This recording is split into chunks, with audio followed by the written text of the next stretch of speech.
देखिए, अमेरिकी राष्ट्रपति ट्रंप कितना झूठ बोलते हैं ये तो सबको पता है। कई बार वो ऐसे ऐसे बयान देते हैं जिसका ना सिर होता है ना पैर होता है। जैसा कि कई बार लड़ाई में देखा गया, युद्ध में देखा गया कि उन्होंने बहुत दावे किए कि हमने यहां से सीज फायर कराया है, इस देश से सीज फायर कराया है। और अभी भी हाल ही में उन्होंने एक बयान दिया कि ईरान में अब सब कुछ तबाह कर दिया है अमेरिका ने, उसके पास कुछ बचा नहीं है। और फिर ये भी दावा कर रहे थे कि अगले 1-2 हफ्ते में बहुत कुछ तबाही देखने को मिलेगी अगर हॉर्मुज को नहीं खोला गया। बहुत सारी शर्तें भी रखी गई। लेकिन अब एक और बात सामने आ रही है, क्योंकि एक जो पायलट था वो लापता हो गया था। अब ऐसे में ईरान ने कहा था कि जैसे ही ये पायलट मिलेगा तो उसे ऐसी मौत दी जाएगी कि अमेरिका देखता रहेगा। दूसरी तरफ अमेरिका भी अपने पायलट को ढूंढने में लगा था। युद्ध लगातार जारी है, 37वां दिन है। ऐसे में अब इस जंग के बीच एक खबर सामने आई इस पायलट को लेकर। अमेरिकी इजरायल और ईरान के बीच लगातार जो युद्ध चल रहा है, मिडिल ईस्ट में तनाव बढ़ा हुआ है। ईरान लगातार पलटवार करते हुए दोनों ही देशों को चुनौती दे रहा है और लगातार बहुत सारे दावे भी कर रहा है।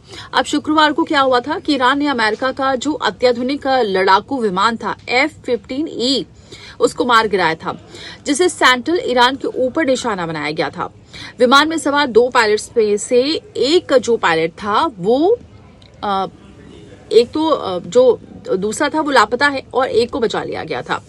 अब जो एक को बचा लिया गया था वो तो ठीक है, लेकिन जो दूसरा लापता था उसी की तलाश की जा रही थी। इस बीच अमेरिकी राष्ट्रपति डोनाल्ड ट्रंप ने दावा करते हुए कहा था कि हमने लापता पायलट को बचा लिया है। ट्रंप ने ट्रुथ को सोशल मीडिया पर लिखा है कि हमने उसे ढूंढ लिया है और मेरे प्यारे अमेरिकी नागरिकों, मुझे पिछले कुछ घंटों में अमेरिकी सेना ने अमेरिकी इतिहास के सबसे साहसी खोज और बचाव अभियानों में से एक को अंजाम दिया है। हमारे एक अविश्वसनीय क्रू मेंबर ऑफिसर के लिए जो एक अत्यंत सम्मानित कर्नल भी हैं, और मुझे आपको ये बताते हुए बहुत खुशी हो रही है कि वो अब सुरक्षित भी हैं और स्वस्थ भी हैं। उन्होंने ये भी कहा कि बहादुर योद्धा था, ईरान के दुर्गम पहाड़ों में दुश्मन की सीमा के पीछे था। हमारे दुश्मनों द्वारा उसका पीछा किया जा रहा था, जो हर घंटे करीब आते जा रहे थे। लेकिन वो कभी पूरी तरह से अकेला नहीं था, क्योंकि उसके साथ कमांडर इन चीफ थे और युद्ध सचिव थे। और साथ ही जो अमेरिकी सांसद हैं उन्होंने भी ये दावा किया है, उन्होंने बाकायदा ट्वीट भी किया है और कहा है कि हमने अपने पायलट को बचा लिया है। अब ये सिर्फ दावा किया जा रहा है या फिर वाकई सच्चाई है?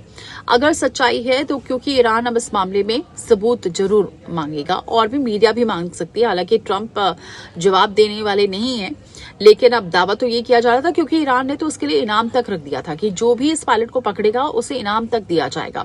तो ये हालात हो गई थी। हालांकि जो पायलट की मां है उन्होंने भी ट्वीट किया था कि अभी तक उनके बारे में कुछ जानकारी नहीं मिल पा रही है, उनका दिल भरा जा रहा है। अब देखना ये होगा, ये जो दावा किया जा रहा है कि ये जो दूसरा पायलट था जो खो गया था, जिसकी तलाश की जा रही थी और एक नाक की लड़ाई बन गई थी, उसे वाकई अमेरिका ने खोज लिया है या फिर हमेशा की तरह ट्रंप जिस तरह से बयान देते हैं और वो कहीं ना कहीं खोखले भी साबित होते हैं, तो ये बयान ऐसे ही दिया गया। उनके बयान को अमेरिकी सांसद ने भी उसकी पुष्टि करके ट्वीट कर दिया। ये तो वक्त बताएगा, लेकिन फिलहाल तो ये दावा किया जा रहा है कि जो दूसरा पायलट था उसे ढूंढ लिया गया। हालांकि कोई आधिकारिक पुष्टि नहीं हुई है, लेकिन ट्रुथ को जरूर कहा है अमेरिकी राष्ट्रपति ट्रंप ने।